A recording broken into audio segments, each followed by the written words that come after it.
안녕하세요. 허구생입니다.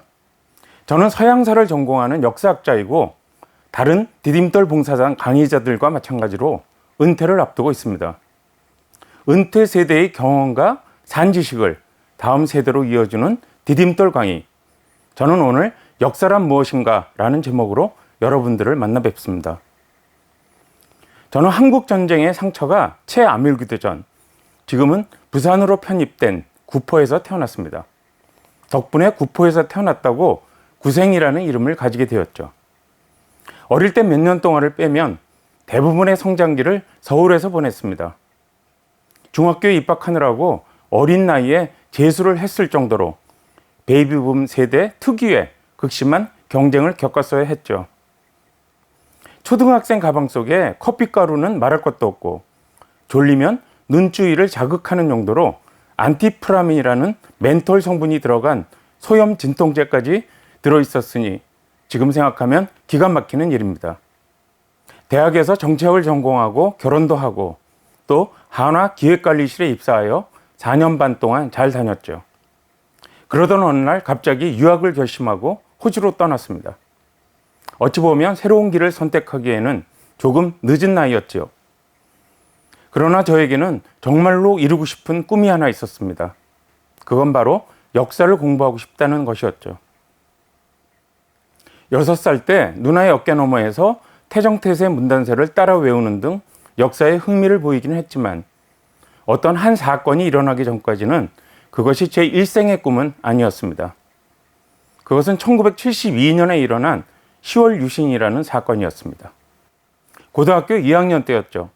몇몇 친구들과 함께 우리나라 민주주의를 뿌리째 짓밟은 군사정권의 폭거를 규탄하고 이른바 유신헌법의 비민주성을 조목조목 비판한 화동주보를 발간했다가 서대문 구치소에 구속 수감되었죠. 보도가 통제된 한국 언론에는 한 줄도 보도되지 않았지만 서울을 중심으로 소문이 퍼지고 외국 유수 언론에도 보도되기에 이르자 어린 고등학생들을 구속한 것이 부담이 된 정부는 몇 달 만에 우리를 선고유예로 풀어줬고 그 덕분에 우리는 예상한 것보다는 훨씬 빨리 세상에 복귀하게 되었습니다. 그렇습니다. 제가 역사를 공부하겠다고 결심한 것은 우리나라의 막막한 정치 현실 때문이었습니다. 1979년 유신 독재의 장본인이 부하의 총탄에 암살되고 새로운 정권이 들어섰지만 그들 또한 포갑적이긴 마찬가지였죠.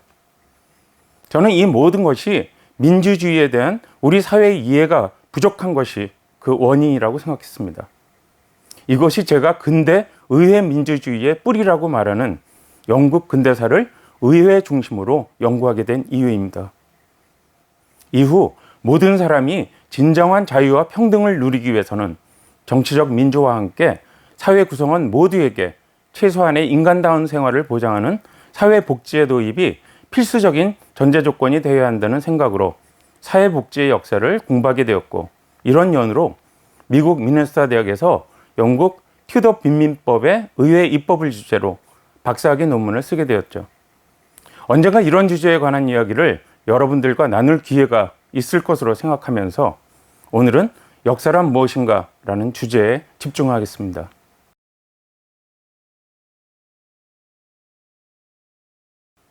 그럼 역사란 무엇일까요? 물론 역사는 과거에 일어난 사건을 말합니다. 그런데 과거에 일어난 사건은 모두 역사가 될까요? 그럴 수도 있고 그렇지 않을 수도 있습니다. 역사가에 따라서 그 문제에 대한 생각이 다르고 역사학에도 여러 가지 방법론이 있어서 한마디로 단정해서 말씀드리기 어렵습니다. 이이치 카가 역사란 무엇인가에서 설명한 것처럼 역사가들 중에는 과거의 모든 사실이 역사가 될 수는 없다.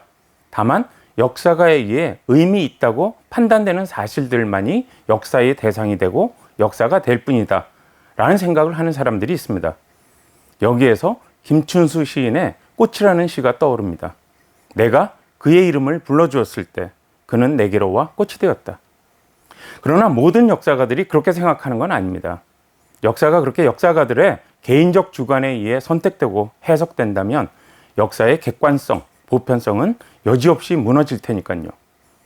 실제로 과학으로서의 역사학을 추구하던 20세기의 사회사 또는 경제사 연구자들은 생각이 달랐죠. 그들에게 있어서 역사가의 주관성은 최대한 배제해야 할 악덕일 뿐이었죠. 지금 여러분들이 보시는 그림은 19세기 독일의 낭만주의 화가 카스파 다비드 프리드리히가 그린 안개 바다 위의 방랑자입니다. 그는 바위에 서서 안개 속 풍경을 바라보고 있죠.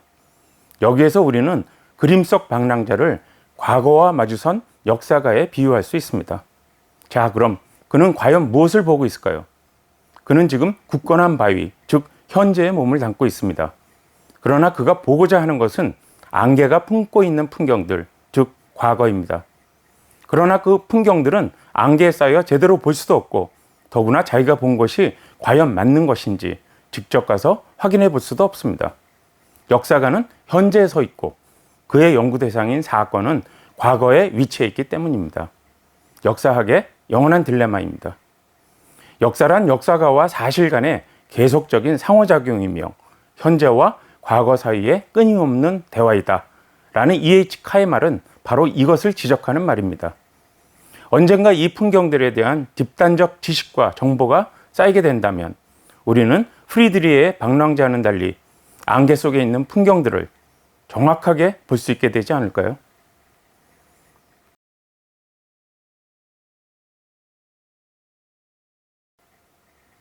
지금 보시는 그림은 프랑스 혁명기의 그 유명한 화가 자크 루이 다비드가 그린 서재의 나폴레옹입니다. 헝클어진 머리카락, 단추가 풀린 옷소매, 자글자글 주름이 진 바지를 입고 있는 나폴레옹의 모습이 왠지 낯설지 않으신가요? 짧게 타들어간 양초와 뒷면의 시계는 이때가 새벽 4시를 넘긴 시간임을 알려줍니다. 그런데 나폴레옹은 무슨 생각으로 이런 그림을 그리게 했을까요? 답은 책상 위에 놓인 코드, 즉 법전이라는 제목이 붙은 둥그렇게 말린 서리 뭉치에 있습니다. 그가 압제에 고통받고 있는 모든 인민들을 구원하는 자유의 챔피언을 자처하며 전쟁 때마다 손에 들고 다녔던 그 나폴레옹 법전의 원고들입니다. 밤낮을 가리지 않고 노심초사 인민들의 자유를 생각하는 자신의 모습을 대중들에게 알리고자 한, 나아가 전쟁의 명분을 쌓으려는 그의 의도가 읽히는 대목이죠. 20세기 초반에 활동했던 콜링 우드라는 저명한 역사가가 있습니다. 그는 모든 역사는 역사가가 자신이 연구하는 역사적 인물이 경험했을 어떤 생각의 과정을 자신의 머릿속에 재현하는 것이라고 했습니다. 당시의 국제관계, 그리고 프랑스 내부의 권력관계, 나폴레옹 법전의 내용과 그것이 가지는 명분적, 현실적 의미 등에 대한 객관적 사료와 증거들이 뒷받침되지 않는다면 역사가의 머릿속에 나폴레옹의 생각을 재현한다는 것이 무슨 의미가 있을까요? 이에 대한 콜링우드의 생각도 마찬가지였습니다. 영국을 중심으로 프랑스에 대항하기 위한 동맹이 결성되자 나폴레옹이 먼저 영국을 침공했으나 트라팔가르 해전에서 패했다. 그러나 그는 지상전에서 오스트리아를 격파하여 신성 로마 제국을 해체시켰고 유럽 대륙을 정복했다. 이것은 1996년 출판된 우리나라 중학교 2학년 사회교과서에 나오는 내용입니다. 여기에는 국가와 비견할 수 있는 한 사람의 영웅 나폴레옹이 있을 뿐 엄청난 희생을 감내해야 했던 병사들, 그들이 사랑하던 가족에 관한 이야기는 찾아볼 수가 없죠. 20세기 초반까지 유행했던 정치사 중심의 역사 서술 방식이 이러했습니다. 나폴레옹, 링컨, 이순신, 세종대왕 등 역사적 영웅이나 지배자들만이 역사의 주인공이 될 수 있었죠. 이런 역사에 대한 반발로 나온 것이 사회사와 경제사였습니다. 정치사가 위로부터의 역사였다면 사회사와 경제사는 아래로부터의 역사였습니다. 과거의 역사 속에서는 존재가 없었던 민중들이 역사의 전면에 등장한 겁니다. 그런데 여기에는 한 가지 문제가 있습니다. 이 민중들은 우리가 살면서 실제로 부대끼게 되는, 때로는 땅과 살의 냄새가 느껴지는 그런 인간미 넘치는 민중들이 아니라는 거죠. 모두가 계급으로 환원되고 때로는 구조와 수조 속에 모멸된 개인이 아닌 집단으로서의 민중들만이 있다는 얘기입니다. 이런 비판에서 출발한 것이 이른바 신문화사 또는 미시사라는 새로운 역사입니다.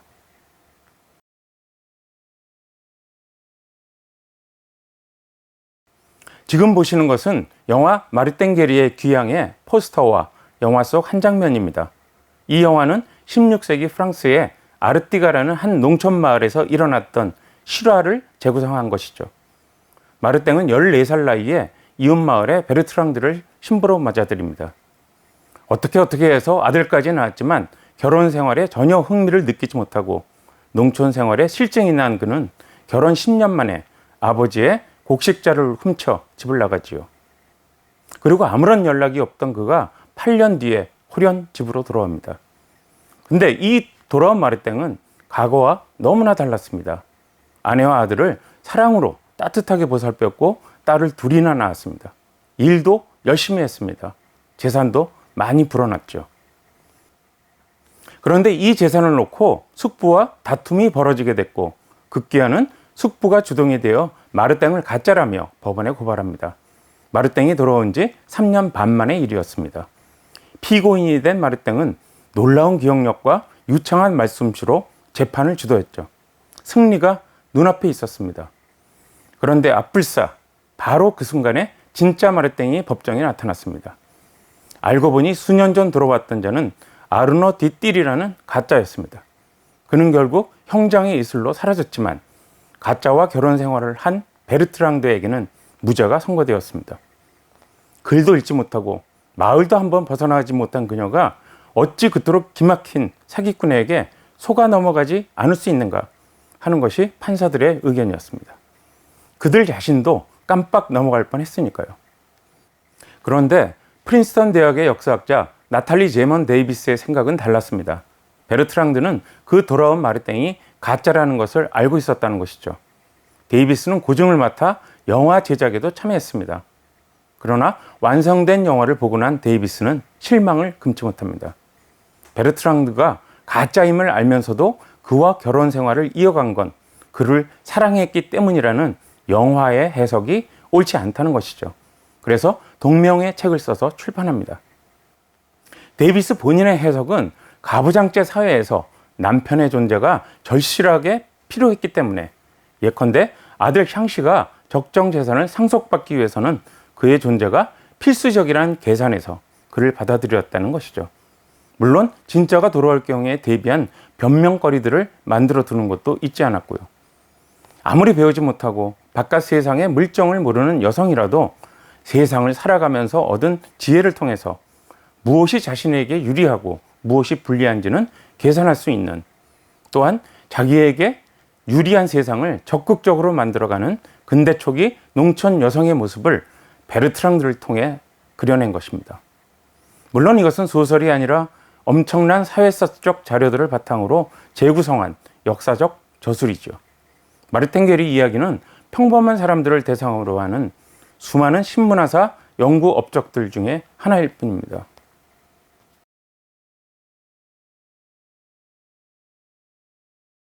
이제 오늘의 마지막 주제로 넘어가겠습니다. 역사는 인간을 이해하기 위한 학문입니다. 사회학, 정치학, 경제학 등의 학문들도 인간을 이해 대상으로 삼고 있는 건 마찬가지입니다. 그러나 사회과학이 지금 이루어지고 있는 현재의 인간 행위에서 어떤 일정한 법칙들을 찾고 있다면 역사학은 과거에 이루어진 인간의 행위들을 시간의 흐름을 통해서 이해하려고 하는 것이죠. 여기에서 역사학에 대한 오해 하나를 풀고 넘어가야 하겠습니다. 역사가 과거의 사건이나 인물을 조사, 탐구, 서술을 하는 것은 맞지만 궁극적인 이해 대상은 사회과학과 마찬가지로 현재의 인간이고 현재의 사회라는 것입니다. 다만 그것을 통시적으로 이해하려고 한다는 것에 방점이 찍힙니다. 시간과 공간을 초월하여 사람들이 어떤 공통점과 차이점이 있는지 배우게 함으로써 자신과 다른 사람을 이해하려는 인간애를 개발시킨다. 이것은 1892년 미국 브래들리 위원회가 규정한 역사 교육의 목적입니다.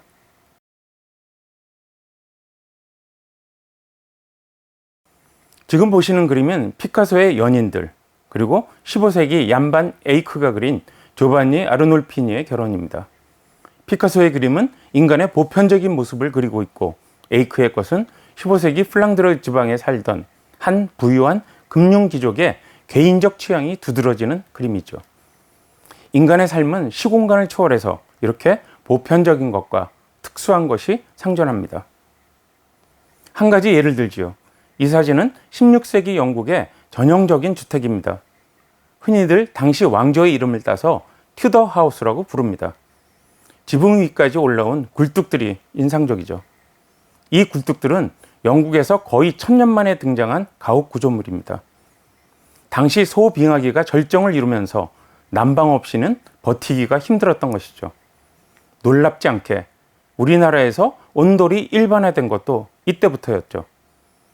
추운 겨울을 나기 위해서 집에 난방을 하기 시작한 것은 환경의 변화에 적응하려는 인간의 보편적 행위에 해당합니다. 다만 한국과 영국에서 그것이 온돌로 그리고 난로로 달리 나타난 것은 각기 가지고 있던 가옥의 구조와 재료 그리고 주거 문화가 달랐기 때문이죠. 이것을 역사의 특수성이라고 부릅니다.